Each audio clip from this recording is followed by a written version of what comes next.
Sí. Bueno, Ruth será la encargada de moderar en esta ocasión, pero si tuviera un PPT que le gustaría compartir, doctora, eh, Disculpa. si tuviera un PPT que quisiera compartir o así está bien, No, no, no. sí. Ok, entonces Ruth se encargará desde ahora. Gracias. Ok, buenas tardes a los presentes, al doctor Fernández, gracias por su asistencia. Mi nombre es Ruca Acosta y en esta ocasión seré la moderadora. En esta oportunidad estamos presentando una nueva edición de Jornadas Historiográficas que lleva por título De Cádiz al Mundo, Revolución Imperial y Proyecto Cultural de José María de Pando, 1812-1837, que estará a cargo de la doctora Carmen McKeown, quien se presentará a continuación. Carmen McKeown es bachiller en educación por la Universidad Femenina del Sagrado Corazón de Lima. Es magíster en historia por la Pontificia Universidad Católica del Perú y PhD en historia latinoamericana por la Universidad de California de San Diego, Estados Unidos. Es miembro correspondiente de la Academia Nacional de la Historia del Perú de la Real Academia de Cádiz y ganadora de la beca John Simon Guggenheim.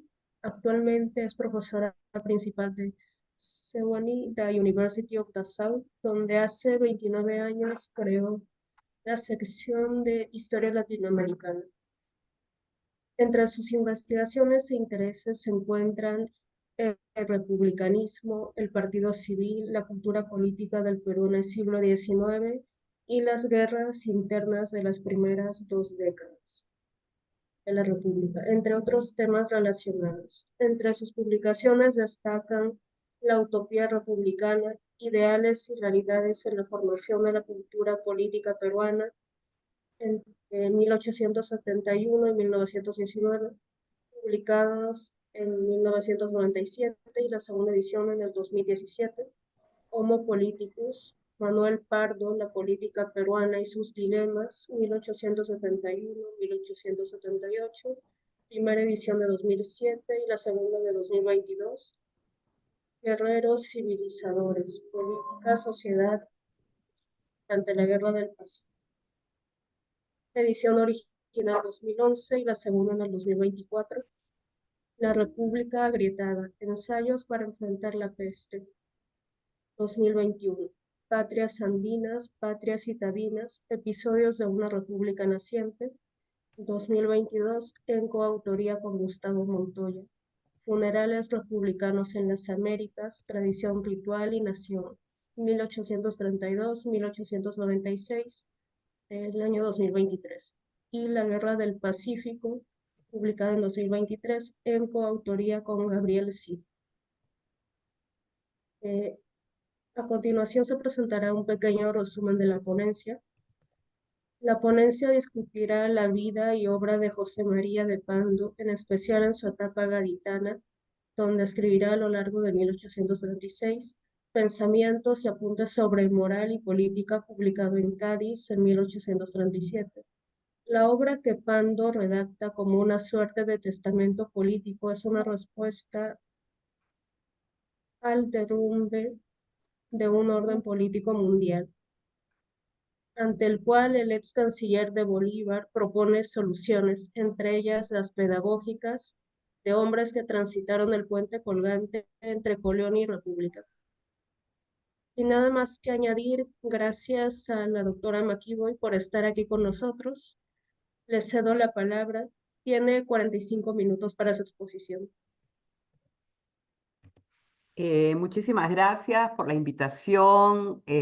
Muchísimas gracias al equipo de Jornadas Historiográficas, a Nicole Guerrero, a Fernando Sánchez, a Piero Ruiz, a Ruth Costa, a mi colega y amigo Carlos Gálvez, por haber permitido esta suerte de encuentro, ¿no? En el que les voy a alcanzar cierto análisis sobre la figura de, como muy bien se mencionó anteriormente, el canciller de la República en la etapa bolivariana, José María de Pando, ¿no? Entonces, sin más trámite, porque tengo 45 minutos y vamos a tener algunos minutos, espero, para preguntas y para comentarios.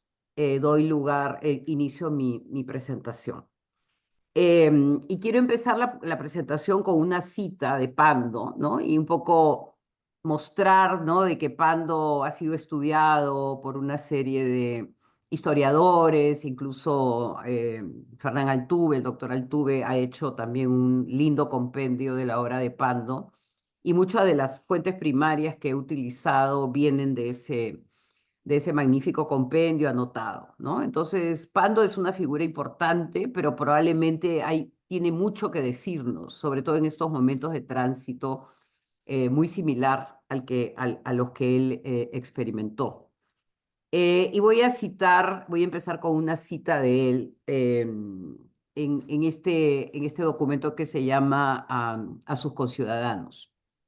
Al contemplar las areniscas playas de Nazca y las peladas rocas de San Lorenzo, más bellas a mis ojos que los vergeles de Italia, y las pingües llanuras de Bélgica, cuán dolorosa fue mi sorpresa al mirar sobre los torrentes de las fortalezas tremolando el pabellón español, en lugar de las banderas de la patria, refirió José María de Pando al avisorar la costa peruana luego del fiasco constitucionalista con sede en Cádiz, donde activamente defendió al bando liberal.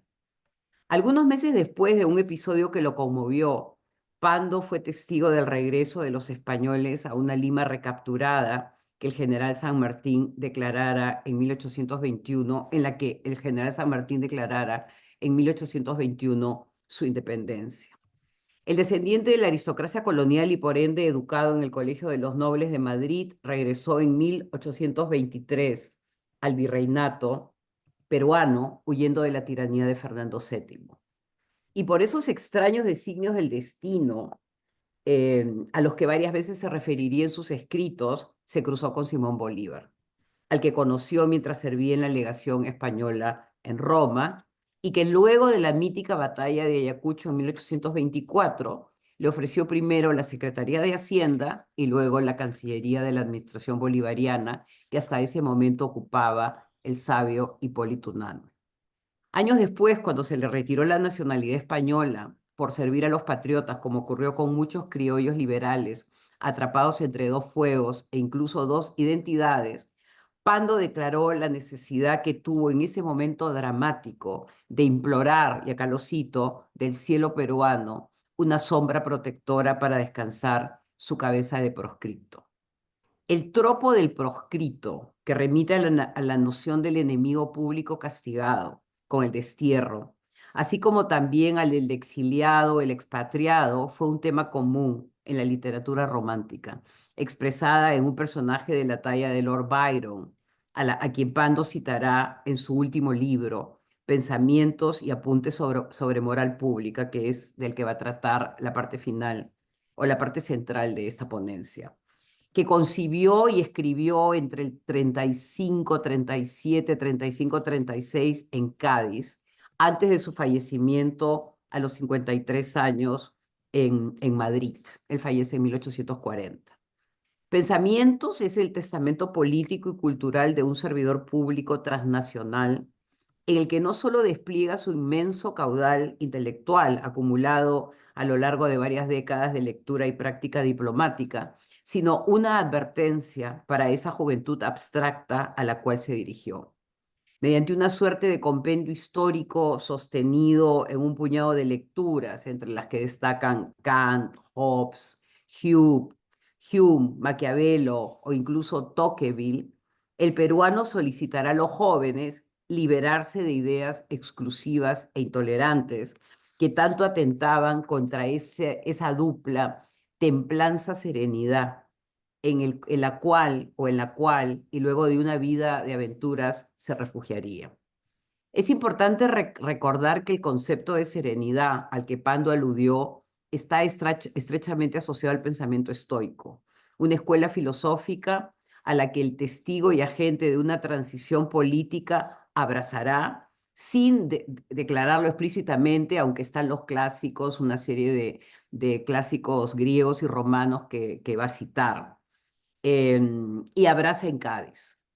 Para un hombre caracterizado por un temperamento fuerte y una personalidad seductora, y acá lo cito, todo lo que tuviera sabor a secta conducía a la inflamación de las pasiones y a la intolerancia de las ideas, añadiendo que la buena fe y la paciencia eran antídotos seguros contra una violencia que Pando conoció de primera mano, tanto en Madrid como en Cádiz y en Lima.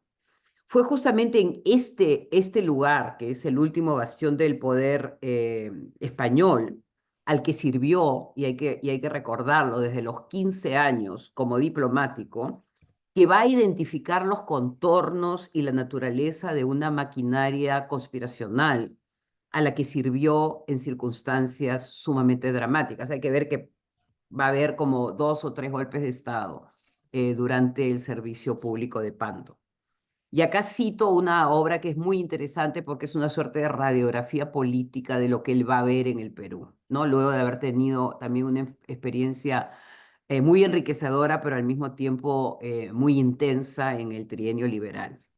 En la circular de los prefectos del Perú que Pando envió con ocasión de la instalación de los colegios electorales de cara al Congreso Constituyente Bolivariano de 1827, el ministro de Bolívar les recordó a las autoridades locales sobre el desorden y la inobediencia y la dilapidación de los caudales públicos que se introdujeron durante la primera administración republicana de corte liberal.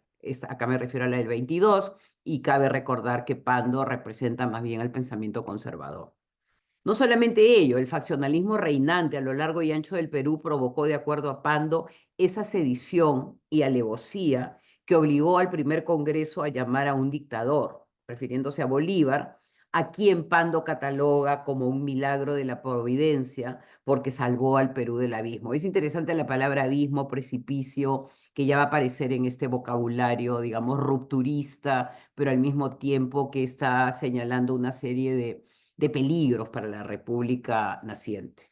En ese contexto, para preservar la libertad profanada, y acá lo sigo citando, fue necesario destruir la obra, acá la obra liberal, de las manos de los primeros constituyentes. Entonces, Pando probablemente es el primero que va a identificar esta contradicción liberal, ¿no? De todo un discurso más bien democrático, entre comillas, por todos los condicionamientos que conocemos, pero que al mismo tiempo es la que va a buscar al dictador salvador, y ahí va a introducir un elemento que va a perturbar notablemente el credo liberal. Es importante recordar que junto al crudo análisis anterior, Pando subrayó también las limitaciones políticas de la naciente República del Perú, entre ellas un territorio ocupado por los españoles mientras se constituía como nación independiente, la indiferencia de la población en torno a la cosa pública, la inexistencia de calma para las funciones reflexivas del Congreso, las ilusiones de la perfección imaginaria e inconcebible de los radicales, y finalmente los celos respecto a las facultades del Poder Ejecutivo, entendible entre individuos que de acuerdo a Pando habían sufrido miles de abusos. Ese es una suerte de sociólogo, ¿no? Como va a ocurrir con Monteagudo, que son capaces de entender que se necesita un tránsito, ¿no? Que es imposible implementar esa república por una serie de condicionamientos como los que anteriormente he mencionado. Sin embargo, a pesar de entender la impaciencia y extremismo de sus adversarios, ello no lo va a eximir de un comportamiento político que, de acuerdo a Pando, era peligroso, porque se inclinaba a ese extremo opuesto y pernicioso que conducía a la temida anarquía, ¿no? Entonces, él es un defensor de la república, obviamente una república conservadora, que tiene al estilo romano un enemigo que es la anarquía, y esta anarquía viene justamente por llevar a la república a sus límites, límites a los cuales él siempre va a tratar de prever, ¿no? No podemos llegar hasta esos límites porque después la república se derrumba. La España imperial, ya en pleno proceso de decadencia y de disolución política, no se escapa del juicio lapidario de Pando, quien la llamará una región volcánica de la tiranía e intrigas que devoraba tanto a sus buenos como a sus malos hijos. Es importante señalar, sin embargo, que en la última etapa de su vida, que es la etapa gaditana, a la que me voy a referir en un momento, él comienza a reconocer los aspectos positivos de España y es en el momento en que él está pidiendo que le devuelvan su nacionalidad, que se la quitan justamente por haber servido en el Perú a la causa de los patriotas, ¿no? Entonces ahí él reconoce que hay ciertas virtudes en España, entre ellas la educación que él va a recibir, el entrenamiento como servidor público desde los 15 años de edad, que lo hace probablemente uno de los diplomáticos más importantes que tiene el Perú, ¿no? Por su visión universal, cosmopolita de la diplomacia. Y entonces acá, pues, en Pando vemos esta identidad doble, esta identidad desgarrada, ¿no? Desgarrada entre lo que él reconoce de positivo en España y, por otro lado, lo que él reconoce en el Perú porque él ha nacido en el Perú, ¿no? Entonces es un personaje interesante que está haciendo el tránsito y que no quiere negar de estas dos identidades, justamente porque se mueve de ese mundo binario, de ese mundo polarizante, que es el que al final va a primar y el que va a determinar el destino posterior, no solamente en España, sino también en el Perú, ¿no? Entonces, en el contexto de una identidad que es dual, ¿no? Incluso varía de un polo al otro, es importante analizar la carta que Pando le manda a José María Calatrava, que ha sido presidente del Consejo de Ministros, ha sido su colega en el trienio liberal, pero que por cuestiones de una venganza personal, un ajuste de cuentas, le quita su nacionalidad en 1830, acusándolo de insurgente, además de traidor, ¿no? Entonces un indignado Pando le contesta que su mayor pena fue abandonar voluntariamente la nación, España, a la cual le debía educación, carrera, censos y estimación, ¿no? Estar mal regida, desgarrada, colocaba a su patria adoptiva en los límites, es decir, en una situación en la que sus funcionarios eran capaces de todo, ¿no? Eran capaces incluso de arrancarle la nacionalidad a un servidor público. Entonces ahí él pasa a analizar el Perú, ¿no? Al que ama, pero que con el que también tiene serios problemas, ¿no? Serios problemas que los ve son problemas estructurales y que no ve que en el corto plazo puedan ser resueltos. Entonces él habla pues del Perú como una no nación, ¿no? Mientras que en España ve que se ha consolidado un sistema al que él ha servido, ¿no? Porque ha sido secretario de Fernando VII, algo que ningún criollo probablemente había obtenido ese tipo de privilegio. Del Perú dice que es una agregación de hombres, de castas, oprimidos, divididos en bandos, envueltos en la perpetua anarquía, ¿no? Entonces acá es interesante este desgarro. Yo pienso que Pando es un hombre desgarrado, es un hombre que trata de ver lo mejor de ambos mundos, pero que al mismo tiempo se da cuenta que no tiene un lugar en ninguno de ellos, porque son mundos que se están disolviendo de manera acelerada y hay nuevos actores sociales que lo están empujando a él fuera, ¿no? Como es el caso de Calatrava en España y sus enemigos que tienen el Perú, enemigos políticos que van a forzar a su deportación.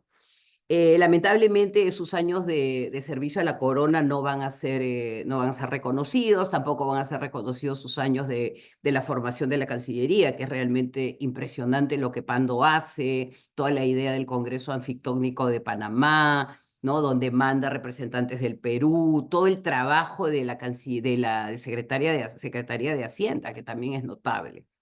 Entonces ahí, y acá termino esta parte para entrar a las meditaciones, al pensamiento que va a desarrollar en Cádiz. Él dice, es bien triste la suerte de quien después de haber sido blanco de la detracción y la calumnia en América, reputándosele de godo incorregible y secreto emisario del gobierno español, cuando regresa a España se le llama apóstata, negándole derechos que adquirió con los servicios de su padre a la corona y los propios derivados de su mérito, ¿no? Escribe desde Chiclana en 1834. Ante las acusaciones que le hacen de ser un agente de la Santa Alianza, además de peruano desnaturalizado, trabajando como emisario de la oligarquía opresora de Europa, este hombre bisagra, ¿no? Yo creo que esa idea de este hombre bisagra, ¿no? Este hombre de dos mundos, que al final va a optar por una suerte de ciudadanía universal, que es lo que se ve en los escritos de Cádiz. Pasó buena parte de sus años finales, muere de 53 años, relativamente joven, defendiendo su honra, y su tranquilidad económica que le fue arrebatada justamente en esta disolución, como llamo al título de la ponencia, la disolución del orden imperial, ¿no? Y la incapacidad de la construcción de un nuevo orden republicano, ¿no? Entonces, en ese vórtex, él pierde todo, él pierde absolutamente todo. Su vida es llevada a los límites porque tiene pues cotas inimaginables de gloria, pero también tiene cotas terribles de escarnio, ¿no? Y esto nos recuerda a otros ciudadanos del mundo altamente calificados de América Latina, ¿no? Siendo probablemente Andrés Bello el único ejemplo exitoso, ¿no? Que logra insertarse debido a la decisión de Portales en el Estado chileno, ¿no? Que está construyéndose. La vida de Pando, por el contrario, en oposición a la de Bello, va a estar marcada más bien por la angustia económica y por la percepción de que la dignidad y el decoro que tanto valoraba le eran sistemáticamente negados, arrebatados, ¿no? Todos los gobiernos le van arrebatando una parte de lo que es él, ¿no? Y hay que pensar que es un miembro de la nobleza, empobrecida, pero al mismo tiempo el sentido de la dignidad y el honor van a ser muy importantes para su propia autopercepción. Entonces él dice, todo lo soporto, empero con resignación y serenidad, menos la impía, la abominable imputación de haber comprimido la soberanía nacional por medio de las bayonetas extranjeras. Y acá se refiere a la acusación que le hacen los liberales de haber sido pues un cómplice de Bolívar, aunque los liberales lo trajeron. La rechazo con toda la energía y virtuosa indignación de que es capaz mi alma. No, compatriotas, jamás entra en ella ni la más leve y remota veleidad de mancharse con este negro delito, ¿no? Entonces, este sentido del honor del antiguo régimen, esta necesidad de ser servidor público constantemente en sociedades, pues el recambio de ministerios, el recambio de servidores públicos es acelerado, ¿no? Si uno ve los documentos, estos servidores públicos duran 2 meses, 3 meses, ¿no? Entonces no hay estabilidad, se ha perdido absolutamente la estabilidad. Y ahí él se da cuenta de su fragilidad y que la ilustración que él tiene, el mérito, todo lo que ha logrado acumular a lo largo de los años de servicio diplomático en España no le sirven absolutamente de nada. Entonces ahí un poco él confiesa, ¿no? Y tiene notables momentos en que él confiesa esta pena que siente, ¿no? De no tener una posición en el mundo, cuando dice, tuve que desempeñar destinos públicos como habría acarreado materiales para la construcción de un edificio. Si mis fuerzas y aptitudes me lo hubieran permitido, yo hubiera podido ser un albañil, un peón, cualquier cosa, porque yo lo que estaba buscando era una manera digna de ganarme la vida, eso es lo que está diciendo. Y mientras tanto le exigen virtudes heroicas que no era posible exigir en este momento en que se estaban disolviendo sociedades, se estaban disolviendo instituciones, incluso jerarquías sociales, porque hay muchos de los nuevos que van llegando y que van a competir con él, a pesar del mérito y a pesar del entrenamiento político que él tiene.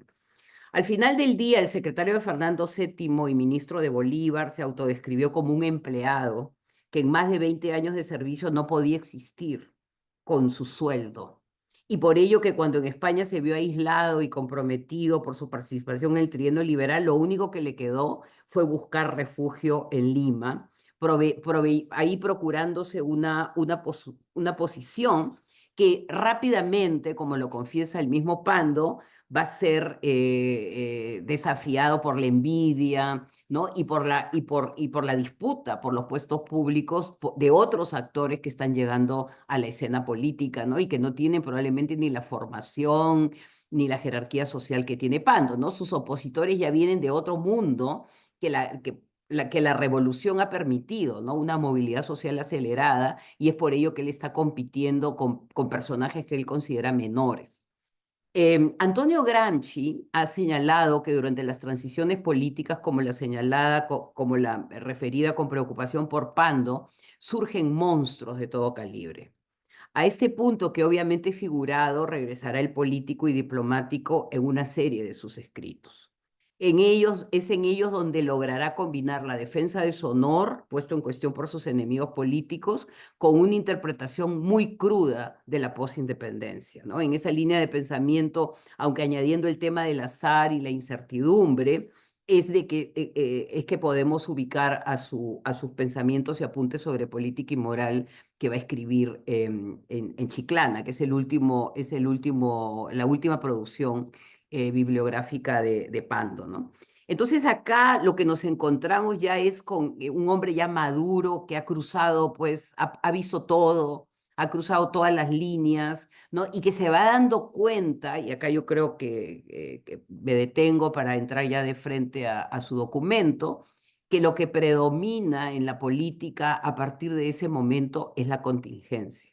¿No? No existen ya mundos tranquilos, mundos previsibles, ¿no? Probablemente el que fue viendo en su carrera diplomática, ¿no? Cuando estuvo en diferentes lugares del mundo, aunque ya Napoleón había trastocado el orden político europeo, pero él ya está viendo el final y él está viendo la degradación y la erosión de todas las instituciones, y eso está ocurriendo a nivel mundial, ¿no? Es por eso que Pando es un personaje tan relevante, ¿no? Porque el mundo que estamos viviendo es muy parecido, claro, con sus diferencias históricas, de contextuales, pero es muy parecido, es un mundo que se va disolviendo y no hay muchos mecanismos digamos, para controlar este proceso de disolución acelerada. Entonces, de este descalabro, Pando va a ser testigo, pero también va a ser un activo participante, ¿no? Entonces, acá, y no sé cuántos minutos me quedan, Nicole. ¿Están llevando el tiempo? Sí, todavía le quedan 23 minutos. ¿23? Sí. Ya, entonces acá vamos a entrar, estos 23 minutos los voy a dedicar a, primero que nada, ponerlo a Pando como un gran intelectual, ¿no? Como un hombre que ha hecho un tránsito, ¿no? Un tránsito que al principio no comprende. Al principio él trata de utilizar los viejos instrumentos, lo que ha aprendido a lo largo de su carrera, pero que lentamente se va dando cuenta que este mundo que se abre, este mundo del futuro, ¿no? Ya no le pertenece a él. Entonces, en Cádiz, él lo que escribe es un testamento político, ¿no? Y es un testamento que tiene mucho de su experiencia, que se lo deja a la juventud, pero también tiene pedagogía, ¿no? Tiene una pedagogía, digamos, republicana ilustrada, ¿no? Hace una simbiosis, un añadido de diferentes teorías para poder ir a un camino que a mí me parece muy interesante para este siglo XXI, que también está lleno de desafíos similares. Entonces, acá ya para entrar en el tema de sus escritos, simplemente para dejar la idea de que Pando en Lima no solamente es el político, no solamente es el hombre en el que Bolívar confía, ¿no? Porque Bolívar lo conoce desde sus tempranos años de ministro, consejero, probablemente de la misión española en Italia, pero también él es un ilustrado y sigue ejerciendo sus funciones de ilustrado en la tertulia que él crea, ¿no? Y en la que se van a discutir muchas de las ideas que más adelante él va a plasmar en el documento, en estos pensamientos, estas meditaciones de política y moral, ¿no? Entonces acá ya entrando al tema, primero que nada es aceptar la contingencia, ¿no? Cuando él está allá, cuando llega a Cádiz, yo siempre me preguntaba cuando recorría esa ciudad tan vieja y tan llena de historia y tan llena de desafíos de todo tipo, ¿no? Donde confluyeron una serie de culturas, ¿no? Qué estaría pensando Pando, ¿no? En esa ciudad vieja, en esa ciudad donde probablemente vio el pequeño teatro romano, ¿no? Donde vio una serie de recuerdos musulmanes, ¿no? Toda una caravana de culturas que cruzaron por Cádiz, ¿no? Y ahí en Cádiz es donde él se imagina un mundo diferente, ¿no? Un mundo posguerra, ¿no? Porque lo que nosotros no hemos analizado en el proceso de la independencia es que todo termina en Ayacucho, pero nadie se imagina un mundo posguerra, ¿no? Se va construyendo un Estado por parches, como dice el historiador Myers, argentino, pero no hay un proyecto de Estado, ¿no? Que tenga esta vena ilustrada a la cual Pando le quiere dotar una cuota, ¿no? Entonces, desde Chiclana, específicamente Chiclana, pero aunque la obra se publica en Cádiz, Chiclana es un pequeño pueblo que también visité, donde algún amigo le prestó una casa, ¿no? Y ahí se puso a escribir, y también se lo publicaron. Él ve el derrumbe del orden político mundial, ¿no? Ahí Pando ya no es peruano, Pando ya no es español, aunque esté en España luchando porque le devuelvan su nacionalidad, sino Pando ciudadano del mundo. Él se ubica en otro lugar, ¿no? En un lugar cosmopolita, ¿no? Y ya entra en por su lectura de los griegos, ¿no? Entra en este mundo de lo cosmopolita, ¿no? Y tratando de ver un mundo que está cambiando a un paso acelerado en todos los sentidos, ¿no? Entonces, ahí, primero que nada, él da testimonio de su carrera tumultuosa, ¿no? Es como un diario, ¿no? Es un diario en el que él le cuenta a la juventud lo que él ha vivido como servidor público transnacional. Eso es lo que él ha sido, un servidor público transnacional en un momento dificilísimo de la historia mundial. Y entonces, esa experiencia tan rica se la transmite a la juventud. Este libro está dedicado a la juventud, no dice una juventud particular, es una juventud en general, es un abstracto, es la gente joven, son las nuevas generaciones a las que él le quiere dotar de cierta experiencia. Yo les transmito a ustedes la experiencia de un canciller, de un diplomático, de un constructor de un orden nuevo, pero al mismo tiempo de un secretario de un rey. Es impresionante todo lo que él tiene como bagaje político-cultural, ¿no?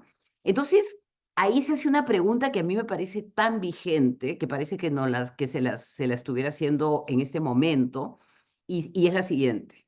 ¿Se han parecido todos los siglos al nuestro?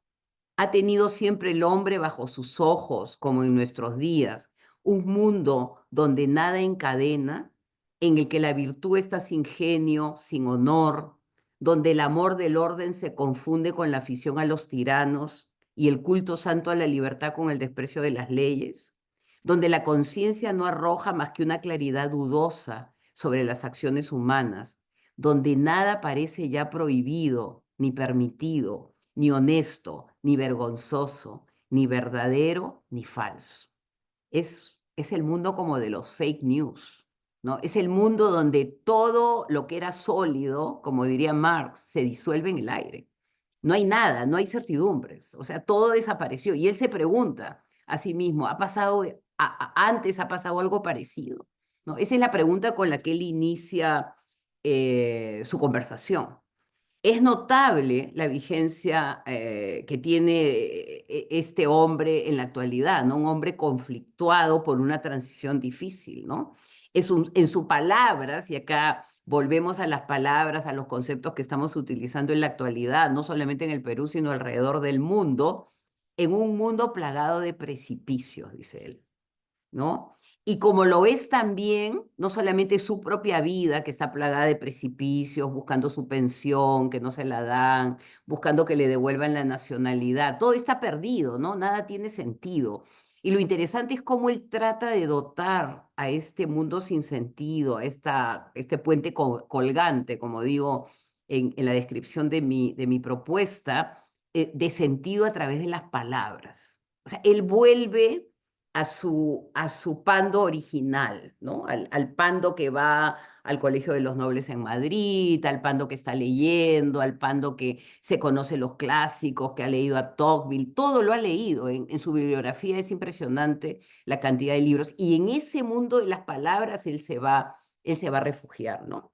Y entonces acá viene la memoria, pues, Cádiz como este lugar de refugio, ¿no? Este lugar donde muchos han caído víctimas de persecuciones políticas, como es el caso de Francisco de Miranda, que muere ahí prisionero, o es el caso de Blas Valera, de José Eusebio Llano Zapata. Todos están caminando por Cádiz preguntándose qué pasó, O sea, ¿qué ocurrió? ¿Qué ocurrió que todo se derrumbó, ¿no? Y todos probablemente refugiándose en las bibliotecas, refugiándose en los libros, refugiándose en las tertulias, ¿no? Entonces, él es uno más, ¿no? De estos hombres confundidos con un fin de ciclo y con el inicio de un mundo que ellos ya no lo pueden entender, porque ya ellos están ya viejos para poder explicar esta lucha por el poder que ya no tiene ningún tipo de símbolo, ni valor, ni proyecto, ¿no? Yo creo que ahí está un poco la desesperación de Pando, ¿no? Que la moral tiene que regresar a la política, ¿no? Por eso que el libro trata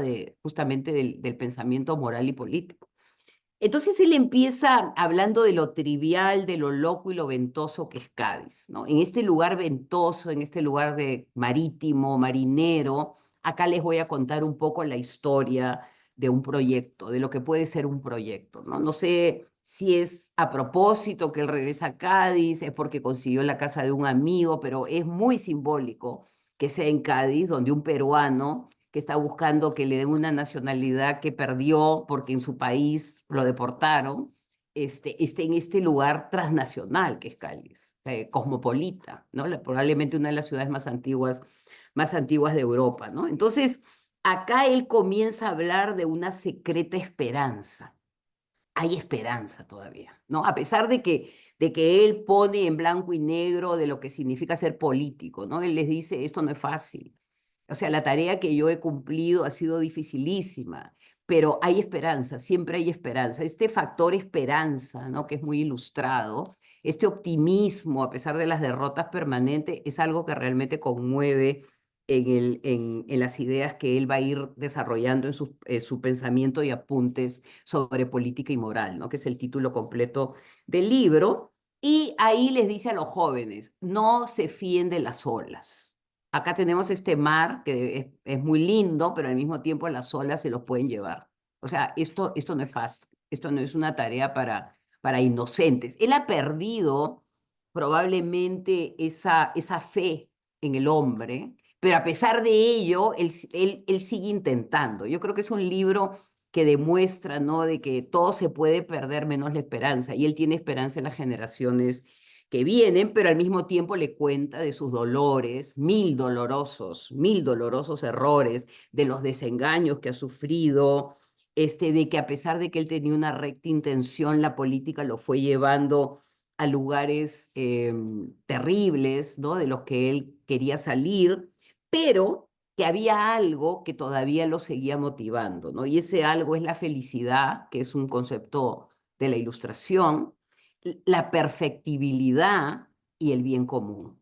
Y lo saca estas ideas que ya probablemente los caudillos en el Perú no les interesa, a Calatrava menos, a nadie les importa esas palabras. Él las saca otra vez de su baúl, ¿no? Y comienza a trabajar alrededor de estas palabras, ¿no? Y estas palabras las va enraizando en lecturas, ¿no? Que poco a poco nos va presentando en su bibliografía. Entonces, ¿acaso audiencia es esta juventud? Es una juventud abstracta, probablemente la más cercana lo escribe en español, entonces es la juventud española, pero también hispanoamericana, y son estos jóvenes, y acá lo cito, de corazón puro, claro entendimiento, hermosos deseos y halagueñas esperanzas, que quieren lanzarse en la carrera de los negocios públicos en medio de los gritos contradictorios de los partidos, ¿no? Entonces están estos jóvenes que él ve que tienen los ideales que él tuvo, y a ellos les va a hablar, a ellos les va a transmitir sus esperanzas. Y les dice, esto no es fácil, esto es un camino plagado de precipicios, y lo que es interesante, él incorpora la idea del azar. Esto es contingente. Acá el que cree que puede controlar, no va a controlar, ¿no? Entonces, acá introduce una historia, y me permito contarla, aunque sé que probablemente ya estoy terminando mis minutos, que es una historia que es fascinante, ¿no? Que es donde él comienza el libro contando esta historia, y la historia es de un señor que está escribiendo un libro y que sale a caminar. Y que cada vez que sale a caminar, sus lebreles, que son estos perros de casa, se comen un pedazo del manuscrito, ¿no? Entonces él sale, se comen, no sé, 4 páginas, vuelve a entrar, arregla el manuscrito como puede, le añade de lo que se acuerda, ¿no? Vuelve a salir, los lebreles vuelven a hacer lo mismo, ¿no?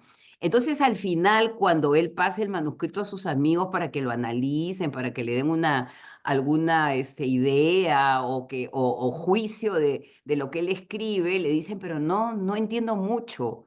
O sea, no entiendo mucho la historia, ¿no? Y el señor le dice, pregúnteselo a los lebreles, ¿no? Entonces, los lebreles es un poco el azar que entra, ¿no? El azar que entra en una narrativa, que puede ser lineal, que puede tener sentido, pero cuando estos lebreles entran, cambian el sentido de la historia, ¿no? Entonces, él reconoce eso, y esto lo cuenta, pues, en la primera página del libro, en las 2 primeras páginas, ¿no? Un hombre que ha sido excesivamente detallista cuando fue secretario de Hacienda, cuando fue canciller, con los papeles. Ahora él sabe que los lebreles están siempre ahí dando vueltas, ¿no? Y eso es lo que le tiene él que comunicar a la gente joven, ¿no? Y los lebreles es el azar, la contingencia, lo imprevisible, que cambia la historia y que a veces permite o no permite que la verdadera historia sea la que se conozca, ¿no? Le tienes que preguntar a los lebreles, no me preguntes a mí. Yo quería hacer una buena historia y ellos vinieron y me rompieron el libreto original. Entonces es bien interesante, bien simbólico que Pando los introduzca, ¿no? Que introduzca este elemento distorsionador en su historia, ¿no?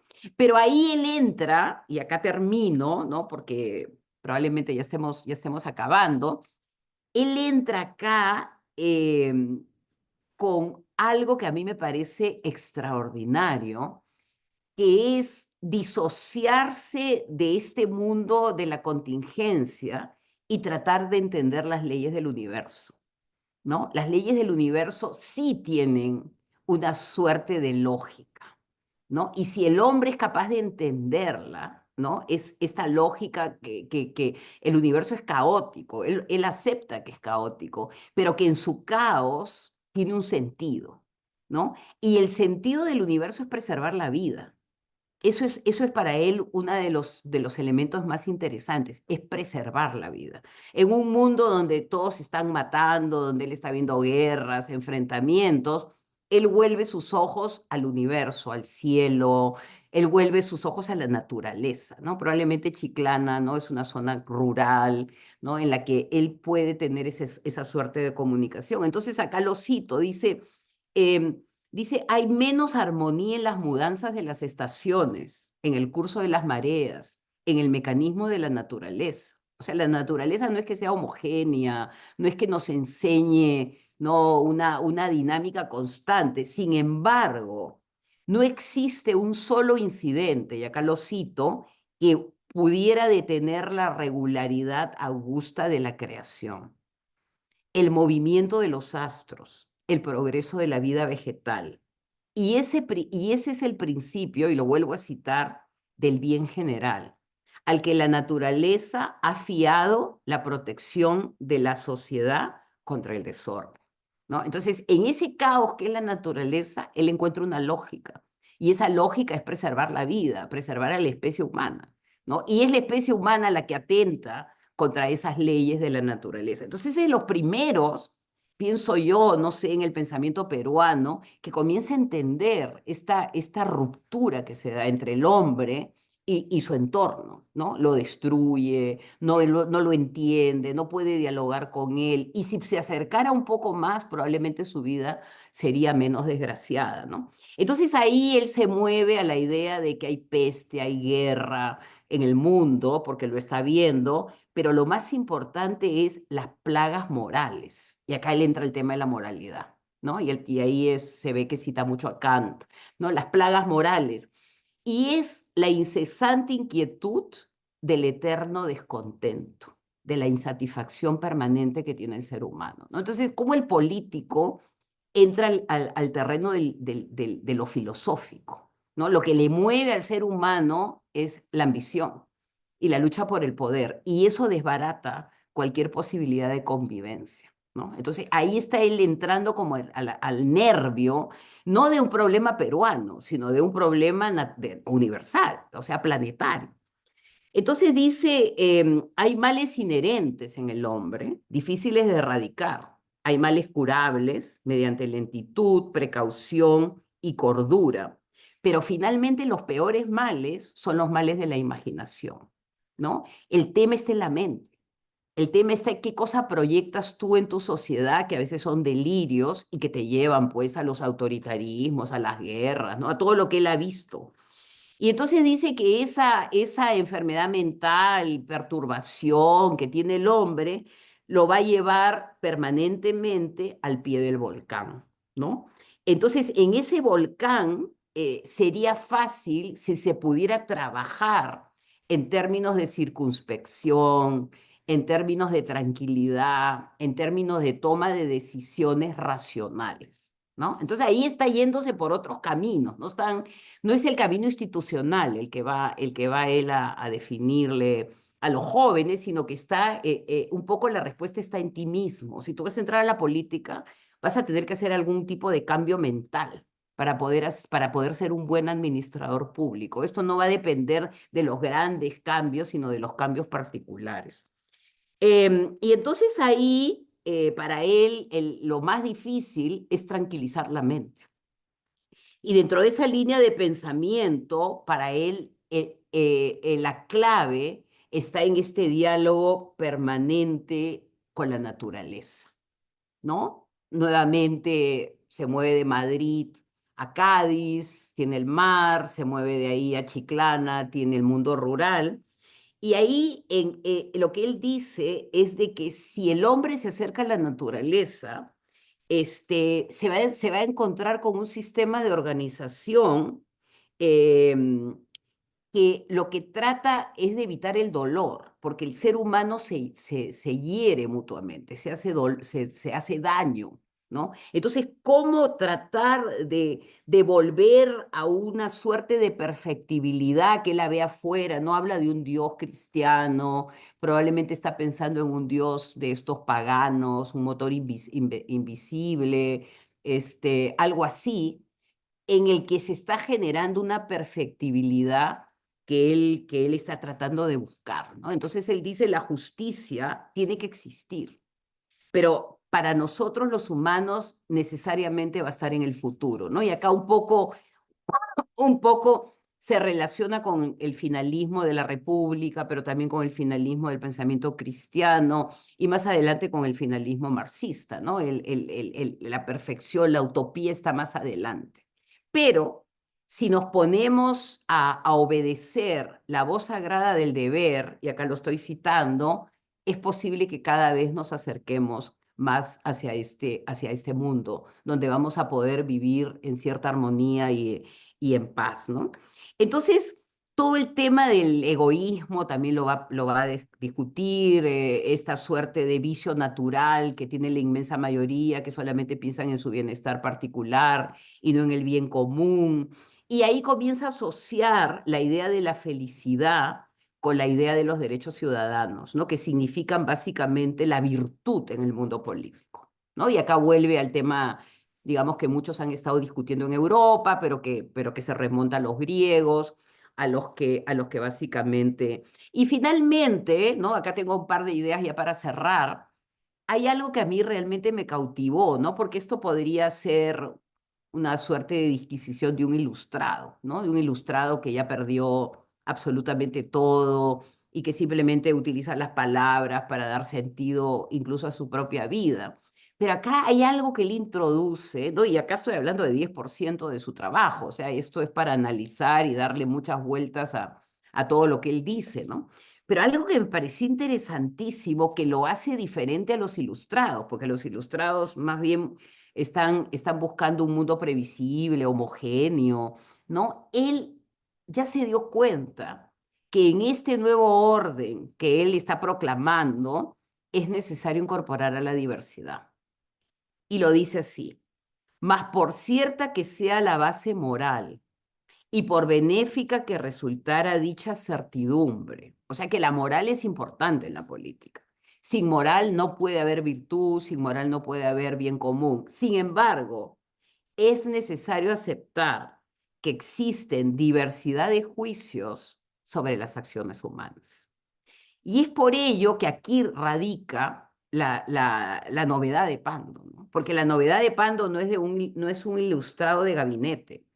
La novedad de Pando es un hombre que fue al mundo y vio todo y regresa y replantea, reimagina, no solamente una cultura política que tenga el elemento moral, sino una cultura política que se pueda sentar a conversar, ¿no? Con el otro y trate de entender la posición del otro. Y por eso que el tema de la diversidad, que lo dice con todas sus palabras, diversidad de juicios sobre las acciones humanas, ¿no? Entonces, él añade a eso que la verdad se tiene que presentar bajo todos los aspectos, adaptándolo a todos los grados de capacidad y preocupaciones, ¿no? Entonces, interesante que alguien que trató de imponer un modelo, que lo puso a Bolívar como Salvador, ¿no? Que fue deportado, llega a la conclusión que si tú no aceptas que tu juicio moral puede tener múltiples acepciones, no vas a conseguir esa armonía, esa perfectibilidad de la que estaba hablando, ¿no? Eso por un lado, introducir la diversidad para para un nuevo proyecto de tipo ilustrado, ¿no? Algo que ya Bailey Disculpe, y si otros yo lo han podría ir analizado. Y cerrando, finalmente, ya creo que estoy en el tiempo, me quedo un minuto. un elemento de Martha Nussbaum, que lo veo clarísimo en él, y ya lo he mencionado anteriormente y simplemente lo digo para terminar, es la idea cosmopolita, ¿no? En la idea cosmopolita puedes hablar de derechos humanos compartidos, puedes hablar de una mirada parecida a pesar de todas las diferencias que existan entre los seres humanos y las naciones, ¿no? Entonces, yo creo que él ya está apostando por una suerte de ciudadanía universal, porque ambas ciudadanías las ha perdido en el fragor de la guerra, ¿no? Entonces, muchísimas gracias por su atención y ahora sí estoy abierta a las preguntas del público. Gracias. Muchas gracias por su presentación, doctora McKeown.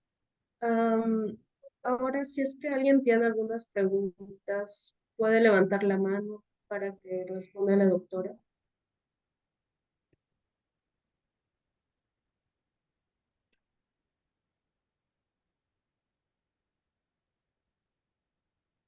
O comentarios, si no hay preguntas, o aclaraciones.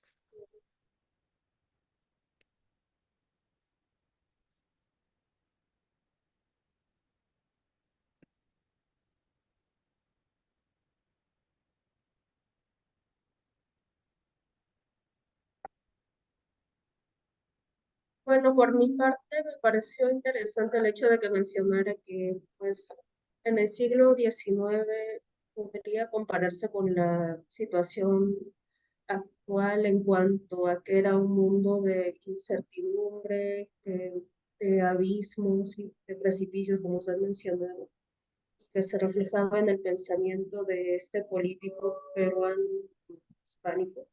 No sé si podría incidir un poco más en este aspecto.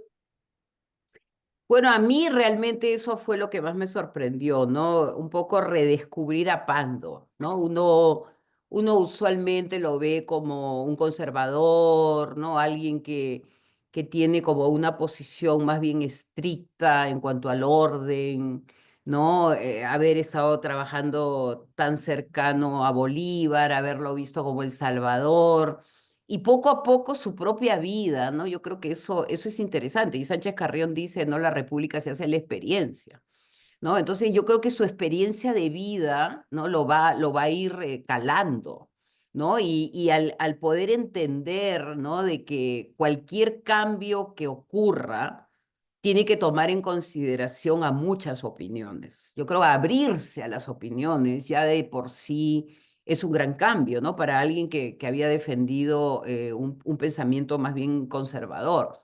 Y yo creo que eso tiene que ver con lo que él está viendo a su alrededor, ¿no? A su alrededor está viendo guerras, está viendo caídas de gobierno, está viendo traiciones.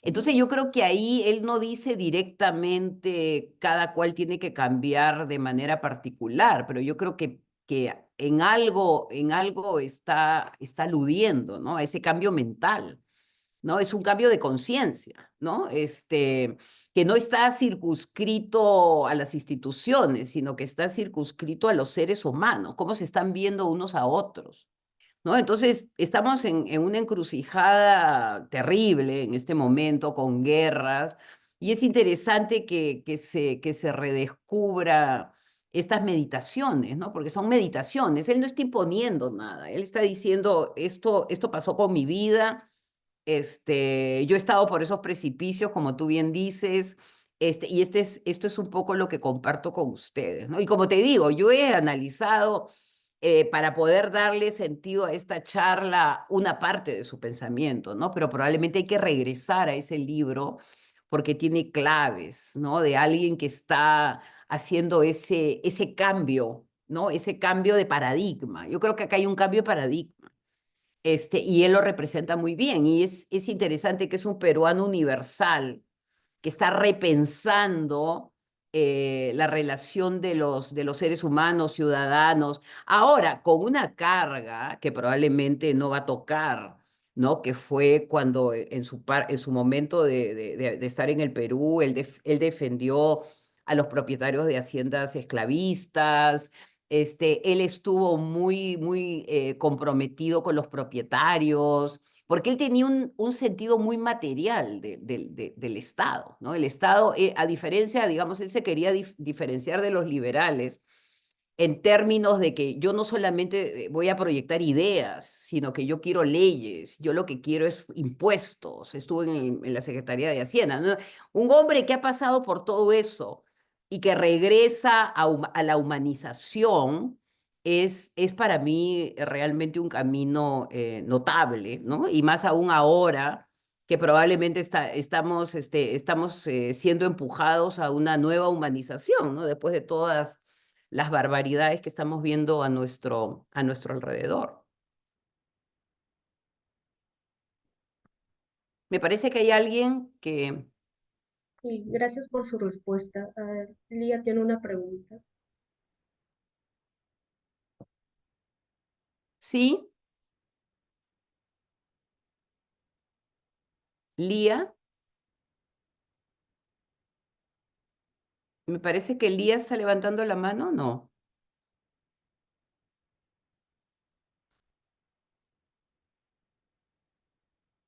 O está apuntando quizás su pregunta en el chat.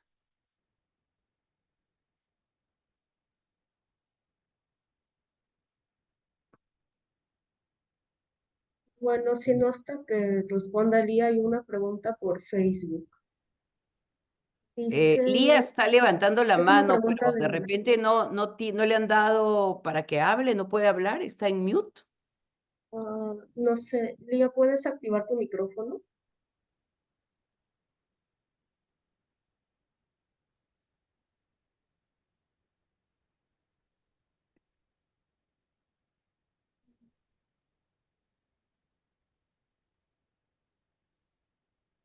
Si no, paso a ¿Alguna la otra pregunta pregunta? de Facebook. Sí, por la transmisión en vivo por Facebook dejaron una pregunta A de ver, Paulo César. Dice, buenas tardes, una curiosidad en su...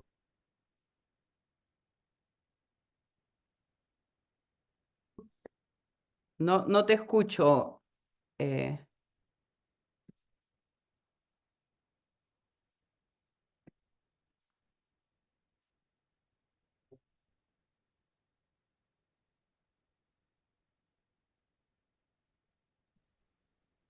Creo que Ruth está teniendo problemas de conectividad. Me parece que se congeló en algún momento y no he escuchado lo que decías. Sí, me parece que Ruth está teniendo problemas de conectividad. Si no, yo puedo hacer la pregunta Sí, a por ver si la Facebook. haces tú. Y ya. Bueno, por Facebook tenemos la siguiente pregunta de Pablo César. Bueno, inicia diciendo, buenas tardes, doctora. Una curiosidad, en su texto, ¿Pando hace retratos o plasma recuerdos de los grandes personajes con que interactuó, como por ejemplo Bolívar? Gracias de antemano por la atención y su respuesta. Mira que no, mira que pareciera ser que él se desmarca de, de personajes, simplemente hace un análisis histórico de los caudillos, ¿no? Es duro con las ambiciones, hay que pensar que él sirvió durante el gobierno de Gamarra Él sirvió con Bermúdez también, ¿no? En ningún momento los menciona con nombre y apellido. Probablemente él ya entendió, por eso creo que en algún momento de la presentación dije, él entiende el mecanismo del poder que surge en el Perú después de Bolívar, con los herederos de Bolívar, porque él no solamente sirve a Bolívar, él se queda hasta el 34, ¿no? Entonces él está en la caída de la mar, está en el surgimiento del gamarrismo, y los desprecia. Los ve como estos personajes, y ahí también yo creo que hay un tema social, ¿no? Como estos personajes que han irrumpido en un mundo donde ellos pues están jugando con sus propias reglas, ¿no? Es una movilidad social acelerada la que ve Pando, ¿no? Es una movilidad social de todos estos jefes políticos militares que han empezado de sargentos y que ahora pues son grandes figuras de la política, ¿no? Entonces en general ve como que es un sistema perverso, ¿no? Es la lucha por el poder, que es cierto, es el poder por el poder, es la traición, es la perfidia, ¿no? Entonces se aleja de eso, no sé si se arrepiente porque no lo dice, y más bien se pone en este mundo de la ilustración, que él tampoco dice cómo va a comunicar esas ideas, digamos, de fortalecer tu mente, de tener una conciencia clara a través de la educación. O sea, no hay un proyecto educativo que él diga, no sé, los alumnos de primaria, no nos dice el cómo, ¿no? Él lo que nos dice es qué cosa es lo que tiene que cambiar en el ser humano para que se produzca un mundo mejor. Así que la respuesta es no. No hace ninguna referencia. Él conversa con los libros, él conversa con los clásicos, él no conversa con ninguno de los personajes que ha conocido a lo largo de la historia, salvo como concepto, el caudillismo como concepto, los liberales como concepto, pero evita, ¿no? Quizás para no ser controversial, evita entrar en ese territorio más bien histórico.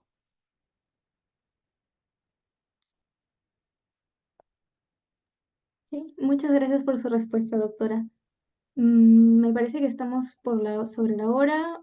Ruth, lamentablemente, creo que todavía no ha podido conectarse de nuevo, pero podría yo cerrar esta jornada en esta ocasión. Bueno, quisiera agradecerle, muchas gracias por estar aquí con nosotros, muchas gracias también al resto del equipo de coordinación, al profesor Galvez y a los participantes, bueno, pues, al público que nos está viendo desde Facebook, aquí también presentes en el Zoom, y muchas gracias a todos nuevamente por estar aquí.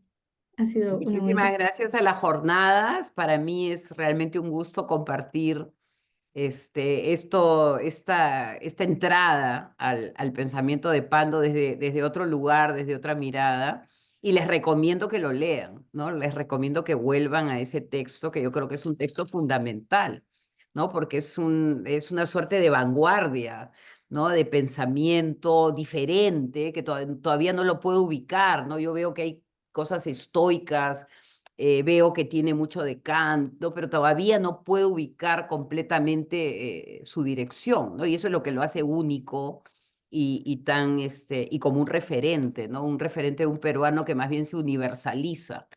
O sea, las tragedias lo universalizan, y lo convierten pues en un espectador, pero al mismo tiempo alguien que tiene una voz, ¿no? En esta discusión, ¿a dónde vamos? ¿No? Pero no a dónde vamos como Perú, sino a dónde vamos como humanidad, algo que me parece realmente fascinante. Así que muchísimas gracias por la invitación y felicitaciones a las jornadas y espero pues seguir en contacto con ustedes. Buenas tardes. Muchas gracias, doctora. Con esto damos por Gracias a ustedes. concluido. Los invitamos, claro, a seguir a la doctora, a seguirnos en las redes. Muchas gracias y con esto finalizamos esta jornada. Suerte, suerte y muchísimas gracias Nicole por todo el apoyo. A usted, a usted. Adiós. Gracias. Adiós.